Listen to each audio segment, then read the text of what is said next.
Have you ever caught yourself saying yes when every fiber of your being screamed no? When was the last time you looked in the mirror and wondered who that person staring back at you really was? Right now, as you're listening to this, there's a war happening inside you, a battle between who you think you should be and who you actually are, between the mask you wear for the world and the truth you hide from yourself. You feel it, don't you? That nagging sense that you're living someone else's life. That hollow feeling when you achieve what you thought you wanted, only to realize it doesn't fill the emptiness inside. Carl Jung, one of the greatest scholars of the human mind, understood this battle intimately. He spent his life studying the hidden forces that control our behavior, the unconscious patterns that keep us trapped in cycles of pain and self-sabotage. The truth is, you're not broken, you're not weak, you're unconscious. And unconsciousness, Jung discovered, is the root of all human suffering. When we don't know ourselves, we truly know ourselves, we become puppets dancing to strings we can't even see.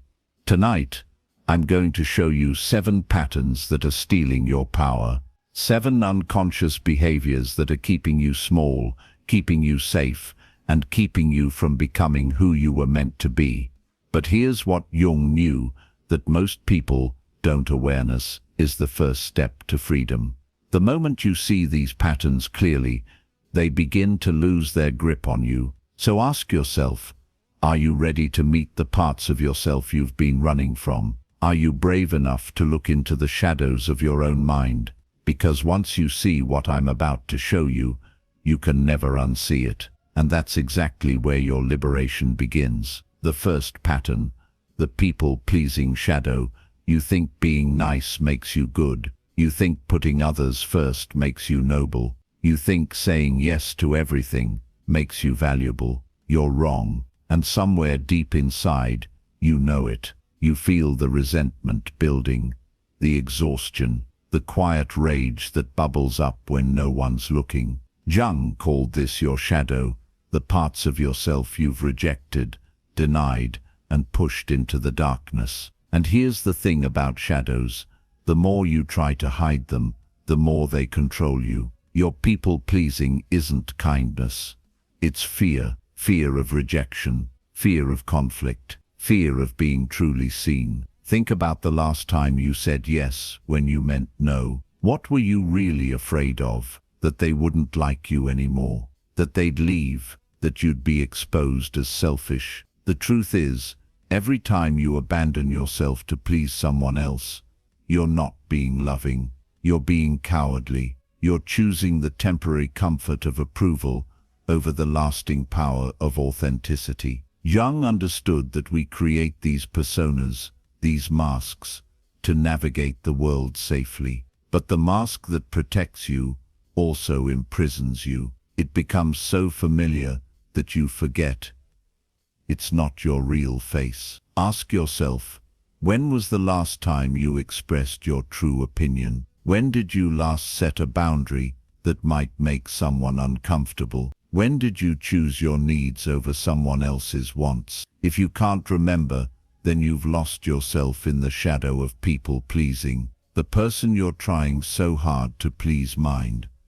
They don't even know the real you. How can they love you when you're not even being you? You're offering them a performance, a carefully crafted character designed to earn their approval. But here's what Jung discovered.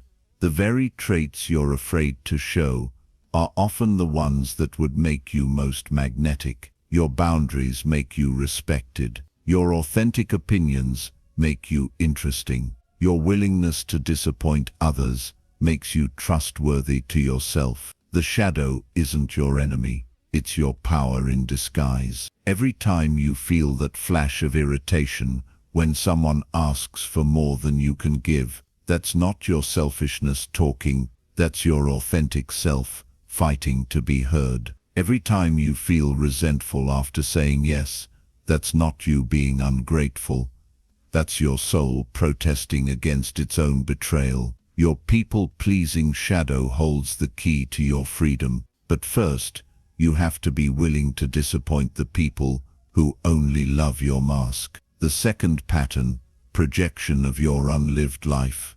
You see them everywhere. The people who seem to have it all figured out. The ones who are braver, more confident, more successful than you. The ones who are living the life you wish you had. And it makes you angry, doesn't it?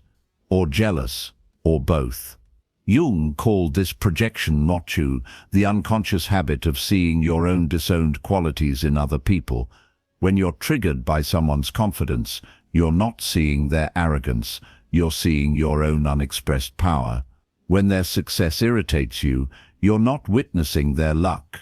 You're confronting your own unrealized potential. That person you can't stand at work, the one who speaks up in meetings while you stay silent. They're not showing off, they're showing you what you're too afraid to be. Your anger toward them isn't about them at all. It's about you. It's about the version of yourself you've abandoned, the dreams you've given up on, the risks you've refused to take. Jung understood that everything we strongly react to in others is a mirror reflecting our own unconscious. The traits that trigger you the most are the very qualities your soul is crying out to express. Think about someone who really gets under your skin. What is it about them that bothers you so much? Their selfishness, their boldness, their refusal to care what others think. Now ask yourself, what would your life look like if you possessed just a fraction of that quality? The person you judge for being too selfish might be showing you how to honor your own needs. The one you criticize for being too aggressive might be demonstrating the assertiveness you lack. The individual you resent for their success might be reflecting your own untapped potential. Every projection is a breadcrumb leading you back to yourself. Every judgment is a signpost pointing toward your own growth. But here's the part that will change everything. The people you admire most also carry projections. That person you put on a pedestal, the one you think has something you could never have power, they're not superhuman. They're simply expressing parts of themselves that you've kept hidden. Their confidence isn't a gift they were born with. It's a choice they make every day. Their success isn't luck. It's the result of actions you could take too, if you stopped projecting your power onto them and started claiming it for yourself. Jung believed in something called individuation, the process of becoming whole by integrating all aspects of yourself, even the ones you've denied. Your projections are roadmaps for this integration. They show you exactly which parts of yourself you need to reclaim. The person you're jealous of isn't your competition. They're your teacher. They're showing you what's possible when you stop hiding behind fear and start expressing your authentic self. But you have to stop giving your power away first. You have to stop believing that others have something you lack. You have to recognize that every quality you admire in someone else already exists within you, waiting to be acknowledged. Your projections aren't weaknesses, they're invitations. Invitations to step into the fullness of who you really are. You tell yourself you have high standards. You call it excellence. You believe it's what separates you from mediocrity. But perfectionism isn't about excellence. It's about fear. Fear of judgment. Fear of failure. Fear of being seen as anything less than flawless. And it's killing your dreams before they even have a chance to breathe. Jung understood that perfectionism is one of the ego's most sophisticated defense mechanisms. It masquerades as virtue while keeping you trapped in inaction. It promises safety while delivering paralysis. Think about the project you never started because you couldn't do it perfectly. The relationship you sabotaged because you couldn't be the perfect partner. The opportunity you let slip away because you weren't perfectly prepared. Your perfectionism isn't protecting you from failure, it's guaranteeing it. The perfectionist lives in a perpetual state of not yet ready, not yet good enough, not yet worthy. It's always almost time to begin, but somehow never quite time. Meanwhile, life passes by, opportunities vanish, dreams wither, and you remain safely imprisoned in your cocoon of impossible standards. But here's what Jung discovered about the human psyche. Growth requires imperfection. Healing happens through mistakes. Wisdom comes from falling down and getting back up. The perfectionist in you isn't trying to help you succeed. It's trying to help you avoid the discomfort of being human, of being vulnerable, of being real. Ask yourself, what would you attempt if you knew you could be imperfect at it? What would you create if it didn't have to be flawless? What would you share if it didn't have to be perfect? Your perfectionism shadow holds a terrible secret. It's not actually about the work. It's about you. You're not afraid your work won't be perfect. You're afraid that if your work isn't perfect, it means you're not perfect. And if you're not perfect, maybe you're not worthy of love. This is the lie your perfectionism tells you, that your worth depends on your performance, that love is conditional on flawlessness, that you must earn your place in the world through impossible standards. Jung called this the persona, the mask we wear to gain acceptance. But the perfectionist persona is particularly cruel because it can never be satisfied. There's always another flaw to fix, another standard to meet, another way you're not quite enough. The truth is, your imperfections aren't obstacles to overcome. They're what make you human. They're what make you relatable. They're what make you real. The person you're trying to be, Macass, the perfect version of yourself, doesn't exist. And even if they did, nobody would be able to connect with them. Perfection is isolating. It's untouchable. It's cold. Your flaws are your humanity. Your mistakes are your growth. Your struggles are your strength. Every time you choose progress over perfection, you break free from the prison. Every time you share something imperfect, you inspire someone else to be real. Every time you fail and continue anyway, you prove that your worth isn't dependent on your performance. The perfection isn't serving you. It's stealing from you. It's robbing you of experiences, connections, and the messy, beautiful process of becoming who you're meant to be. Jung believed that wholeness comes not from perfection, but from integration, from accepting all parts of yourself, minus the light and the shadow, the successes and the failures, the strengths and the vulnerabilities. Your perfectionism shadow is holding you hostage to an impossible standard, but you hold the key to your own freedom, and that key is acceptance. Acceptance of your humanity, acceptance of your imperfection, acceptance of your right to exist as you are, flaws and all. The moment you choose authenticity over perfection, everything changes. The moment you value growth over image, you start actually growing. The moment you embrace your imperfections, you discover they were never imperfections at all. They were just proof that you're human.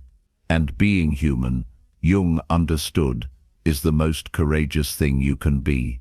The first 3 patterns have shown you how the unconscious mind keeps you trapped through people-pleasing, projection, and perfectionism. Each one is a prison of your own making, constructed from fear and maintained by unconscious habits. But awareness is the beginning of freedom, and now that you can see these patterns clearly, they can no longer control you from the shadows. The light of consciousness has been turned on, and what was once unconscious is becoming conscious. This is where your power begins to return. This is where your true life starts to emerge from behind the masks and defenses you've built. But there are 4 more patterns we need to address. 4 more ways your unconscious mind might be holding you back from the life you were meant to live. Can you feel it right now? That tension in your chest when someone doesn't respond to your message fast enough. The flash of anger when someone cuts you off in traffic. The sting of hurt when your effort goes unnoticed. You think these reactions are natural. You think they're justified. You think they're proof that you care. But what if I told you that every emotional reaction you have is actually revealing the parts of yourself you haven't integrated yet? Jung discovered something revolutionary about human emotions. He found that we don't just react to what happens to us, we react to what those events trigger within our own unconscious minds. Your anger isn't about the traffic. Your hurt isn't about being ignored. Your frustration isn't about their behavior. It's about you. It's always about you. When someone dismisses your idea in a meeting, and you feel that familiar burn of humiliation, you're not experiencing their rudeness. You're experiencing your own unhealed relationship with rejection. The wound was already there, waiting.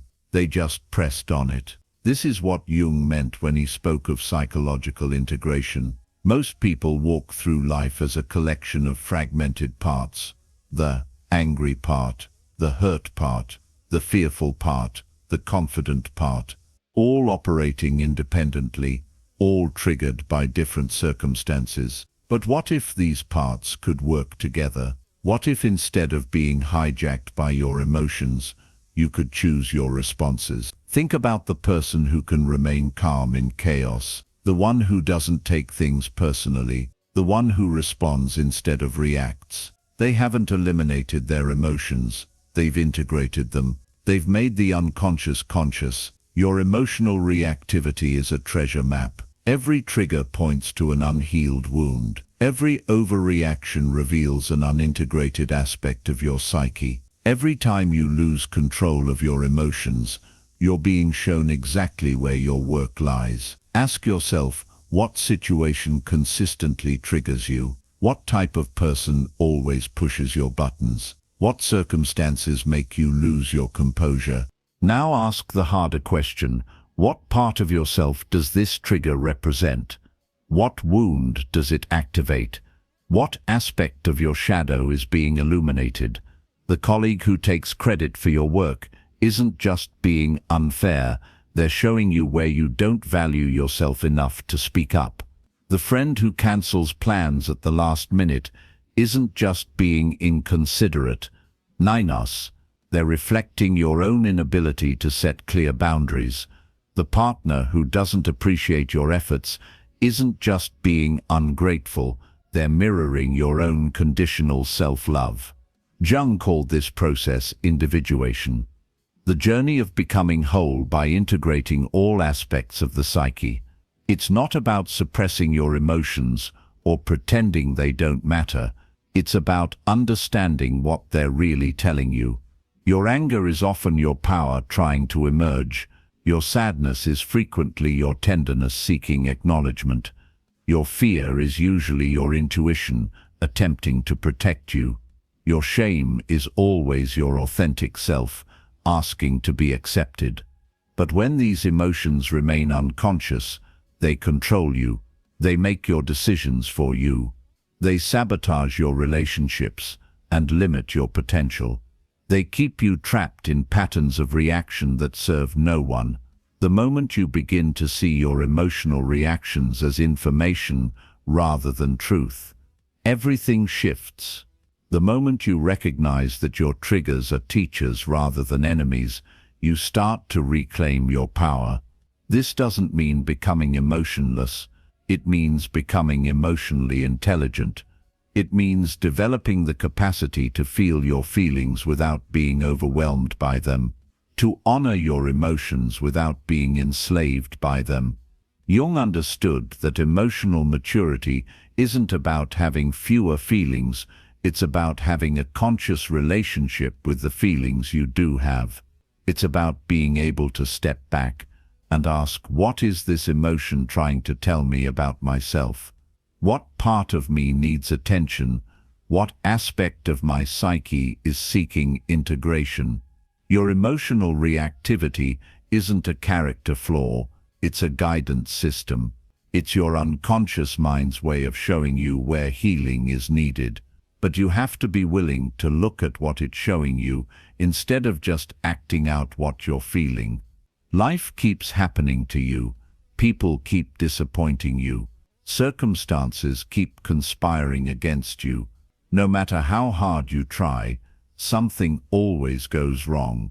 Sound familiar? You've convinced yourself that you're just unlucky, that you're surrounded by difficult people, that the world is against you, that if only external circumstances would change, your life would finally work out. But Jung understood something about victimhood that most people never realize. Being a victim isn't something that happens to you. It's something you choose. It's a persona, a role you play, often without even knowing it. The victim persona is seductive because it offers something precious: absolution from responsibility. If everything that goes wrong is someone else's fault, then you never have to examine your own role in creating your reality. If you're powerless, then you're also blameless. But here's what Jung discovered about psychological archetypes. Every role we play serves a purpose, even the painful ones. The victim gets sympathy. The victim gets attention. The victim gets to be right about how unfair life is. The victim never has to risk being powerful. Look at your life honestly. How often do you find yourself telling stories about what others did to you? How frequently do you explain your situation in terms of external circumstances beyond your control? How much of your identity is built around what you've survived, rather than what you've created? The victim persona is particularly insidious because it contains truth.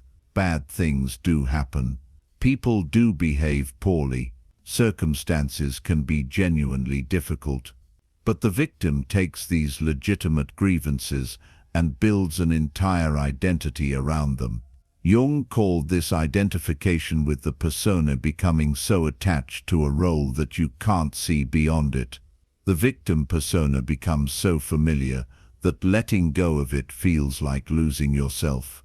Who would you be if you weren't the one things happened to? Who would you be if you couldn't blame your problems on external forces? Here's the terrifying truth. You would be responsible for your choices, for your reactions, for your life. And responsibility, Jung understood, is the price of freedom. Every time you choose to see yourself as a victim of circumstances, you give away your power to change those circumstances. Every time you blame others for your emotional state, you surrender your ability to choose your emotional state. Every time you make your happiness dependent on external factors, you make yourself a prisoner of those factors. But what if you could see your challenges differently? What if, instead of asking, "Why is this happening to me?" you asked, "Why is this happening for me?" What if, instead of seeking someone to blame, you sought something to learn? This isn't about denying real injustices or minimizing genuine suffering. It's about refusing to let those experiences define you. It's about recognizing that while you can't always control what happens to you, you can always influence how you respond to what happens to you. The victim persona keeps you small because it makes you reactive. It makes you dependent on others for your emotional well-being. It makes you a passenger in your own life, waiting for someone else to fix your problems or change your circumstances. But Jung believed in something he called personal responsibility, not the kind that blames you for everything that goes wrong, but the kind that empowers you to respond consciously to whatever does go wrong. It's the recognition that regardless of what happens to you, you still have choices about how to process it, how to integrate it, and how to move forward from it. Your victim stories aren't serving you anymore. They might have served you once. They might have helped you survive difficult circumstances or gain support when you needed it. But if you're still telling the same stories years later, if you're still defining yourself by what others did to you, then you've become trapped in a persona that's preventing your growth. The moment you stop being a victim of your story and start being the author of your story, your entire reality shifts. The moment you recognize that you have power in every situation, even if it's just the power to choose your response, you stop being at the mercy of external circumstances. This is what Jung meant by individuation. It's the process of taking full responsibility for your inner life, regardless of what's happening in your outer life. It's the recognition that your peace, your happiness, your sense of self-worth cannot be dependent on how others treat you or what circumstances you find yourself in. The victim persona has been keeping you safe from the risk of being powerful, but safety isn't living. Safety is surviving. And your soul wasn't meant to merely survive, it was meant to thrive. Now that you've seen these patterns clearly, you might be wondering, how did they get there? How did these unconscious programs get installed in your psyche without your knowledge or consent? Jung spent decades studying this question, and what he found revolutionized our understanding of human psychology. The unconscious mind, he discovered, isn't just a storage place for forgotten memories or repressed desires. It's an active, dynamic system that's constantly influencing your thoughts, emotions, and behaviors. Think of your unconscious as an iceberg. The conscious mind, the part you're aware of, is just the tip floating above the surface. Below the waterline lies a vast realm of automatic processes, inherited patterns, and archetypal influences that shape your reality in ways you never imagined. These aren't random forces, they're organized systems that Jung called complexes, clusters of thoughts, feelings, and behaviors that operate like semi-autonomous personalities within your psyche. The people pleaser is a complex, the perfectionist is a complex, the victim is a complex. Each one has its own agenda, its own way of seeing the world, its own strategies for survival. Most people live their entire lives without realizing they're being run by these complexes. They think their thoughts are their own, their reactions are natural, their patterns are just how they are. But Jung discovered that consciousness, true consciousness, requires becoming aware of these unconscious influences and learning to work with them consciously. This is where the concept of shadow becomes crucial. Your shadow isn't just the bad parts of yourself you've rejected. It's everything you've disowned, including your power, your creativity, your authentic desires, your natural responses. Every time you chose to be good instead of real, you fed your shadow. Every time you suppressed an authentic impulse to fit in, you strengthened these unconscious patterns. The shadow grows in darkness, but it dissolves in light. The moment you bring conscious awareness to these patterns, they begin to lose their unconscious grip on you. This is why simply seeing them clearly is so transformative. You can't be unconsciously controlled by something you're consciously aware of,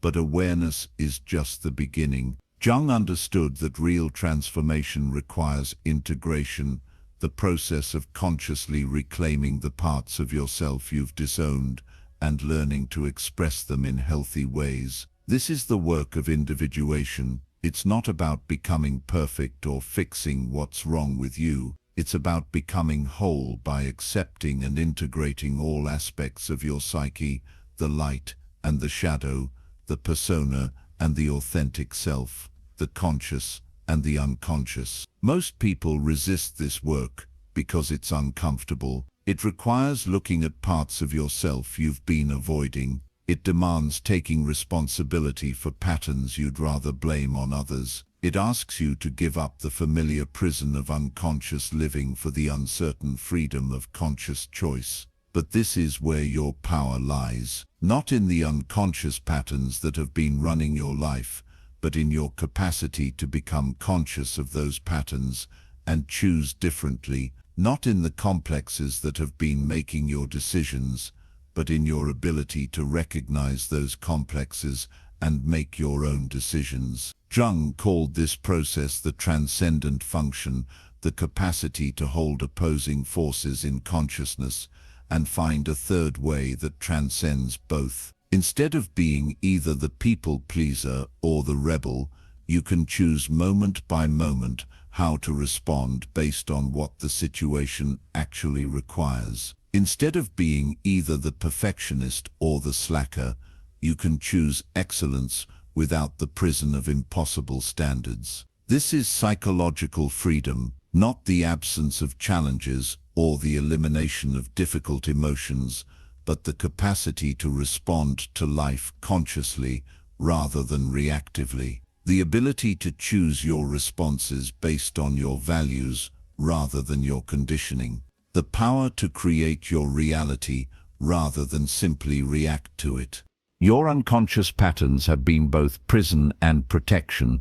They've kept you safe from certain risks while limiting your capacity for growth and authentic expression.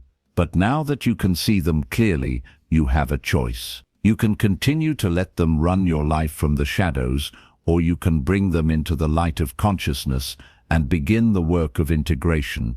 The next patterns we need to examine will show you how this unconscious programming has been limiting your relationship with your own power and authentic self. Because the deepest patterns aren't just about how you relate to others, they're about how you relate to your own potential, your own dreams, your own capacity for creating the life you actually want to live. Your body holds the blueprint for transformation. Every cell, every fiber, every neural pathway contains instructions written by millions of years of evolution. These instructions don't lie dormant, waiting for permission. They activate the moment you stop fighting them. Think about the last time you felt truly alive. Not happy, not content, but alive. Your heart racing, your mind clear, your body moving with purpose. That wasn't an accident. That was your authentic self, breaking through the constructed layers of who you think you should be. Most people spend their entire lives trying to become someone else. They study successful people, copy their habits, mirror their behaviors, hoping to stumble upon the secret formula. But here's what they miss. The formula isn't external. It's already written in your DNA, carved into your neural pathways, embedded in your cellular memory. Your ancestors survived ice ages, predators, famines, and wars. They passed down more than just genetic material. They passed down an instruction manual for thriving under pressure, for finding strength in chaos, for transforming obstacles into opportunities. This manual doesn't activate through positive thinking or vision boards. It activates through action. When you stop asking permission and start taking action, something remarkable happens. Your brain begins producing different chemicals. Your posture changes. Your voice deepens. Your eyes focus. People notice this transformation before you do, because authentic power creates a magnetic field around you. But transformation requires sacrifice. You cannot become who you're meant to be while clinging to who you used to be. The comfortable lies must go. The excuses must die. The victim stories must end. This isn't about positive thinking replacing negative thoughts. This is about truth replacing fiction. Your current life is the result of your past decisions. Your future life will be the result of today's decisions. This isn't philosophy. This is mathematics. Every choice creates a trajectory. Every action builds momentum. Every moment of hesitation adds weight to the chains holding you back. The liberation begins when you realize that nobody is coming to save you. No guru, no system, no opportunity will hand you the life you want. This realization terrifies most people because it strips away their favorite excuse, waiting for the right moment, the right resources, the right circumstances.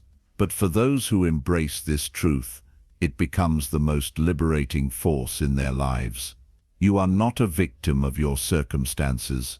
You are the architect of your response to circumstances. This single shift in perspective changes everything.